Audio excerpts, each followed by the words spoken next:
அதுவும் இன்டர்மிஷனும் ஒரு மாதிரி நல்லா இருந்துச்சு. ஆனால் வழக்கமாக என்ன பண்ணாங்க, செகண்ட் ஹாஃப் முடிச்சதுக்கப்புறம் நம்ம வந்து செகண்ட் ஹாஃப் முடிச்சதுக்கப்புறம் அந்த ரத்னமால அதெல்லாம் பார்த்துருக்கோம். இப்போ வந்து கொஞ்சம் உள்ள போனால் அதுக்குள்ளே தான் போயிட்டு இருந்தாங்க.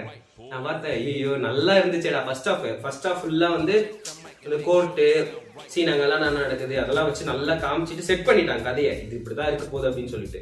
செகண்ட் ஹாஃப்ல வந்து கொஞ்சம் அப்படி உள்ள போனாங்க, கொஞ்சம் உள்ள ஐயோ கொஞ்சம் கீழே இறங்குறானே அப்படின்னதுக்கப்புறம் சூர்யா சார் வாங்க நீங்க நடிங்க அப்படின்னு வந்துட்டு ஒரு சீன் ஒன்று இருக்கும். நான் சும்மா சொல்றேன், அந்த சீனு சூர்யா வந்து ஒரு ஆர்ச்ல இருந்து ஓடி வருவாரு.